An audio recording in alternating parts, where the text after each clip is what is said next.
la plantation d'arbres, de certains types d'arbres à proximité des constructions peut parfois avoir des effets néfastes sur la construction. Pourquoi? Parce que en fait les racines, même si ça ne se voit pas sur la surface, mais les racines de certains types d'arbres, ils peuvent parfois avoir une longueur allant jusqu'à 3 fois la hauteur des arbres. C'est-à-dire, si vous avez un arbre qui fait par exemple 6 mètres de hauteur, vous pouvez avoir des racines qui peuvent aller jusqu'à avoir une longueur de 18 mètres. Or, comme on le sait, les racines des arbres, ils vont aller chercher les conditions qui leur permettent justement ce développement, c'est-à-dire ils vont aller chercher les eaux et les minéraux.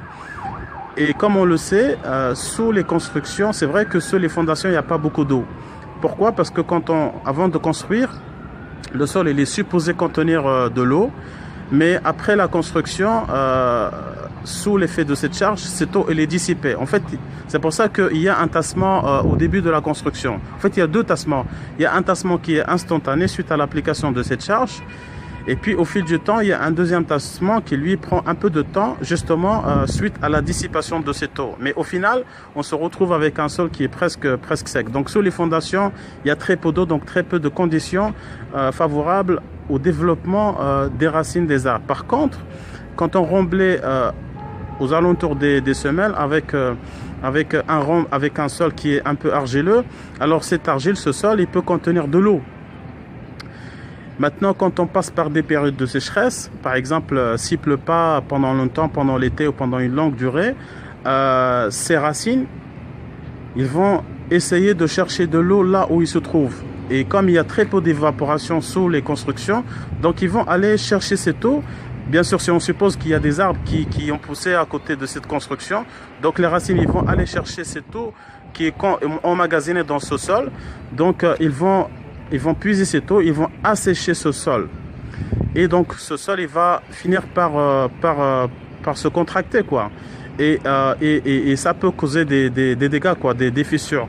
Bien sûr, c'est pas le seul paramètre, mais en fait, ce phénomène va accélérer un peu les choses. Et donc, ça risque de causer des dégâts, donc des fissures causées par des tassements différentiels. Parfois, quand on a des arbres aussi qui poussent, qui ont surtout des racines, qui poussent de manière un peu superficielle, les dégâts seront directs sur le pavé, par exemple, en tout cas sur les revêtements, parce qu'ils vont directement exercer une pression qui finira par causer des dégâts directs, des désordres directement sur le pavé. Donc, ils vont aller jusqu'à enlever carrément ces pavés. Il y a un troisième problème qui, lui, n'est pas visible. On a dit que les racines des arbres, ils vont toujours aller chercher des sources d'eau. Donc, s'il y a un réseau d'assainissement c'est-à-dire eau usée, eau pluviale, ou bien un réseau de drainage qui passe à côté, ici, maintenant, dans ce réseau, il y a des fuites. C'est-à-dire il y a des trous ou des fissures, ou tout simplement, par exemple, au niveau des emboîtements, l'emboîtement n'est pas très bien fait. Donc, les racines qui sont fines, ils vont aller chercher cette eau. Et les racines qui sont très fines, ils vont aller même jusqu'à s'introduire à travers de ces trous.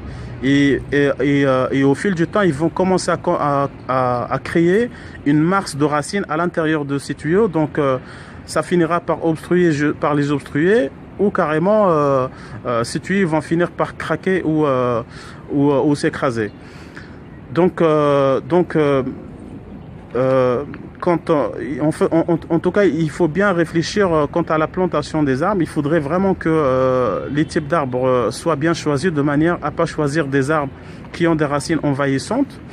Il faudrait également, en fonction des types choisis, adopter une distance suffisante par rapport à la construction.